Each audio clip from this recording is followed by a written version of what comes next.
Assalamualaikum semua, perkenalkan nama saya Wardia Hanif. Saya adalah mahasiswa Universitas Pajajaran, jurusan Ekonomi Islam. Kali ini saya akan menjelaskan tentang Commercial Chemistry yang berasal dari buku 1001 Invention Muslim Heritage. Nah, yang pertama kita harus tahu dulu nih, apa sih itu kimia? Nah, kimia berasal dari bahasa Arab yaitu alkimia yang memiliki arti adalah perubahan benda atau zat. Dan juga bahwa alkimia ini sudah berkembang jauh sejak abad ke-8. Ilmu kimia merupakan cabang ilmu pengetahuan yang mempelajari sifat, struktur, komposisi, dan perubahan materi. Bahan kimia yang sangat penting bagi kehidupan salah satunya adalah minyak atau oil. Siapa sih yang mengira bahwa minyak dapat memiliki lebih dari ribuan kegunaan? Dalam hal ini, tanpa adanya minyak mentah, kita tidak akan memiliki bensin, minyak tanah, ataupun aspal. Kata distilasi muncul pada abad ke-8 oleh ilmuwan yang bernama Jabir.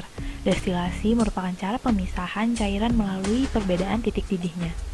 Destilasi ini juga adalah aplikasi pertama yang paling terkenal dalam produksi minyak mawar atau rose water dan essential oil. Selanjutnya kita akan membahas tentang tokoh-tokoh ilmuwan muslim dalam bidang kimia ini. Yang pertama yaitu Father of Modern Chemistry atau Jabir Ibnu Hayyan. Jabir adalah orang pertama yang mengembangkan alembik pada abad ke-8. Dan kebanyakan dari ilmu kimia ataupun teknik-teknik kimia yang sudah ada sekarang itu beradaptasi dari temuannya Jabir Ibnu Hayyan. Nah, Jabir Ibnu Hayyan ini membuat instrumen seperti pemotong, pelebur, dan pengkristalan. Ia juga menyempurnakan dasar sublimasi, penguapan, pencairan, kristalisasi, pembuatan kapur, penyulingan, dan lain sebagainya. Jabir ini melakukan banyak sekali penelitian, diantaranya adalah teknik destilisasi, teknik kristalisasi, sublimasi, dan lain-lain.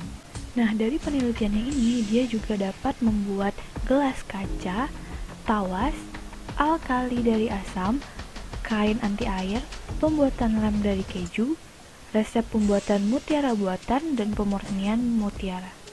Ilmuwan kimia yang kedua adalah Muhammad bin Zakaria Ar-Razi.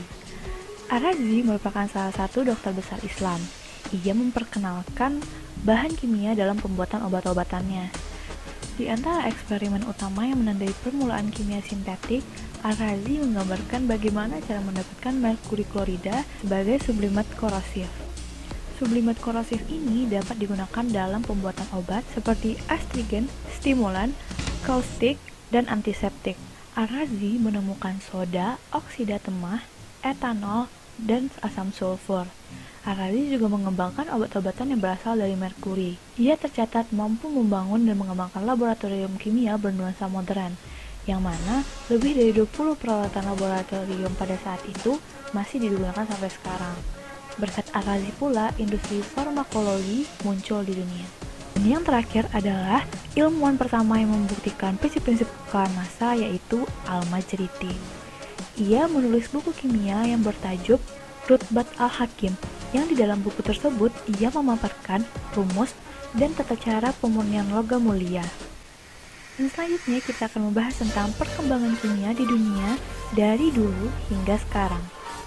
Di sini saya membaginya menjadi beberapa bidang. Yang pertama adalah bidang farmasi atau obat-obatan. Bidang farmasi ini awalnya dikembangkan oleh Al-Razi sekitar abad ke-9. Dia berhasil mengembangkan obat-obatan yang berasal dari merkuri. Lalu, Sabur Ibn Sal sekitar pada abad ke-9 juga meneliti dan menjelaskan berbagai jenis obat-obatan. Ibnu Sina juga berperan penting dalam bidang farmasi dan farmakologi ini, di mana ia mengupas lebih kurang 700 cara pembuatan obat dengan kegunaannya. Ada juga Al-Zahrawi yang merupakan perintis pembuatan obat dengan cara sublimasi dan distilisasi. Selanjutnya, ada Al-Binuri yang pada abad ke-11 juga bergelut di bidang kimia dan farmakologi. Ia menjelaskan pengetahuan tentang obat-obatan serta peran dan fungsi farmasi. Di abad ke-12, Abu Ja'far Al-Ghafiqi melakukan pengembangan farmakologi dan farmasi. Ia juga membuat buku yang berisi tentang komposisi, dosis, dan meracik obat-obatan. Pada saat sekarang ini, obat-obatan berkembang sangat pesat dengan tetap menggunakan ilmu kimia di dalamnya. Obat-obatan yang ada sekarang sudah semakin beragam dengan banyak kandungan bahan yang berbeda. Berikutnya ada destilisasi atau penyulingan. Destilisasi muncul pertama kali pada abad ke-8 yang ditemukan oleh Jabir Ibnu Hayyan, yang mana ia melakukan banyak percobaan seperti destilisasi cuka yang menghasilkan asam asetat dan juga destilasi alkohol. Al-Razi juga menciptakan etanol, minyak tanah, dan pemetik api. Ia belajar destilisasi alkohol yang dilakukan oleh Jabir.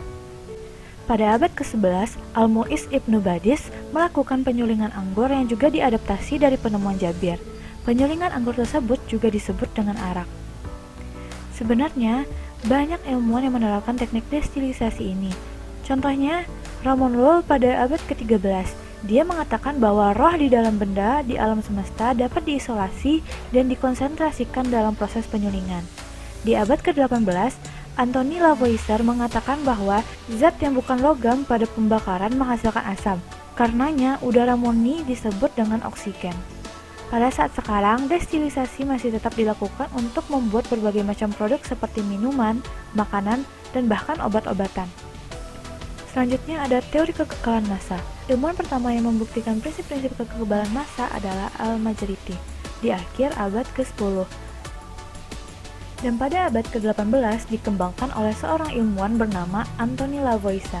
Pada saat ini, nama Lavoisier lebih sering disebut sebagai penemu hukum kekekalan massa daripada Majriti yang sebenarnya lebih dulu dalam menemukan teori ini. Selanjutnya ada hukum perbandingan tetap. Hukum perbandingan tetap yang ada sekarang terkenal dengan gagasan oleh seorang ilmuwan bernama Joseph Proust, yang sebenarnya hukum perbandingan tetap ini sudah lebih dahulu ditemukan oleh Jabir Ibnu Hayyan. Next, ada teori atom. Teori ini sudah berawal dari 300 tahun sebelum Masehi yang dikemukakan oleh Demokritus.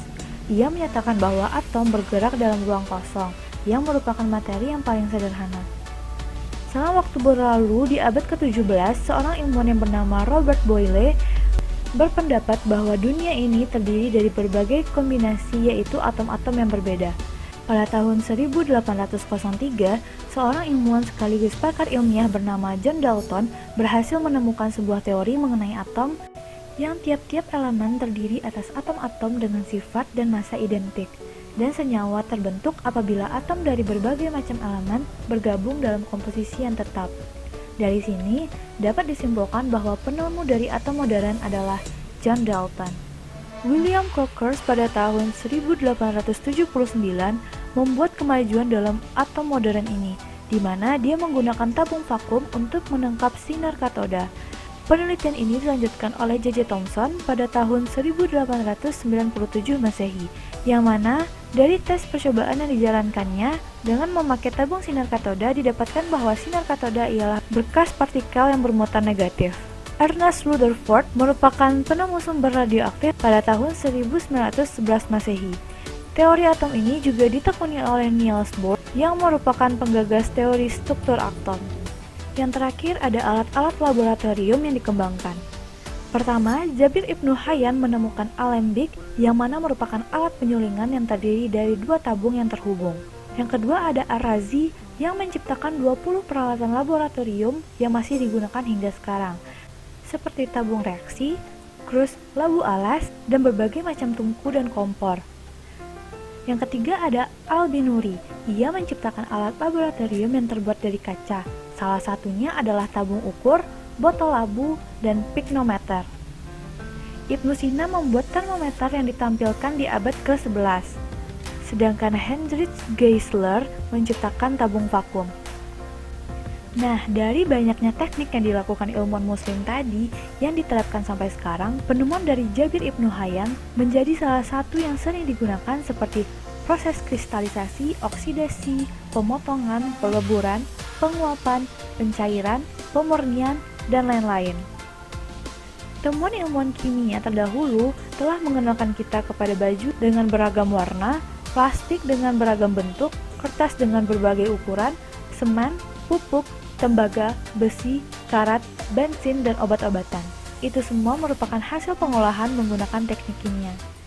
Sekian dari pembahasan kali ini, semoga bermanfaat untuk semuanya. Assalamualaikum warahmatullahi wabarakatuh.